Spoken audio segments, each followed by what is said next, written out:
24 sija wara li ddikjara li hu gburi bil-Moviment Laburista u b'dak li sar mill-Labor mill-2013 l-hawn minkejja dak li qed joħroġ fil-qorti bl-allegazzjonijiet ta' Ministru attwali u ex-Ministru involuti f'każi kriminali kbar, Robert Abela qed jibqa' jagħżel li jiddefendi dak li seħħ fl-aħħar snin f'Kastilja u jattakka b'mod partiġan lil Partit Nazzjonalista. B'oppożizzjoni li tikkonfoffa mal-kriminali m'iniex kburi jiena żgur.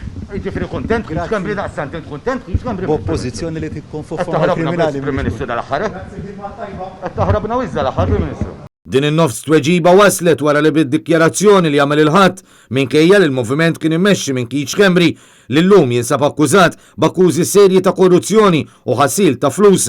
Il-Prim Ministru mexxej Laburista jidher li ġibet lill-kabinett kollu miegħu. U iva gburi b'dak kollu li jagħmel il-moviment immexxi mill-Partit Laburista mill-2013 il-qudiem.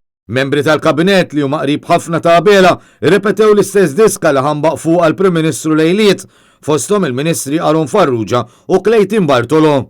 Gburi bil-Moviment Laburista sallum il-ġurnata iva. Iva gburi bix-xogħol u bil-ġid li qed innoħolqu. Oħrajn jidhru li nħassdu b'dak li qal Abela iżda hu evidenti li ġew sfurzati jiddefendu lil-lider bħad-deputat mexxej Chris Fern kif ukoll il-Ministri Evarist Bartolo u Giulia Farrugia. Inti gburi bil-moviment li mexxa Keith Schembri tal-aħħar snin. Ġurnata tajba. Inti gburi bil-moviment li kienet imexxi Keith Schembri. Il-moviment ma naħsibx infurmat minn Keith Schembri. Imexxiħu.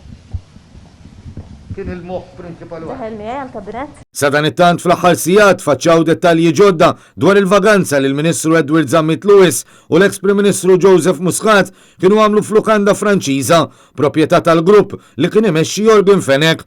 Dan hekk kif il-medja indipendenti isset tirrapporta li din il-mawra swiet 10,000 euro. Iżda dwar dan kollu Zammit Lewis ma kellu xejn xi jgħid. Ħarġet li swiet 10,000 euro. Din id-domanda darba tnejtlieta, diġa weġibtek ir-risposta tafa.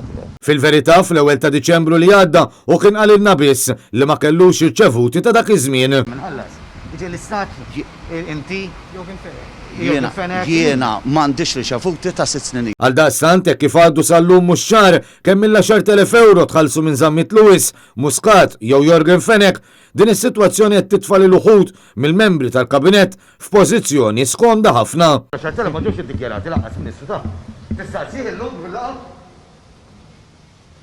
Għandek Ministru fil-kabinett miegħek illi mar vakanza l-Franza, fil-Hilton ta' Franza. U swit 10,000 euro, Ministru, kontu inti da.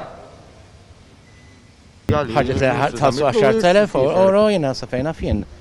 Edward Zammit Lewis qal li il-ħalas kien għamlu. Fix-xhur li għaddew diġà ħareġ fil-beraħ kif Jorgen Fenech ħallas vjaġġi lejn Las Vegas lil dak li kien il-kap eżekuttiv tal-MFSA li kellu jirriżenja minħabba din l-informazzjoni li ħarġet.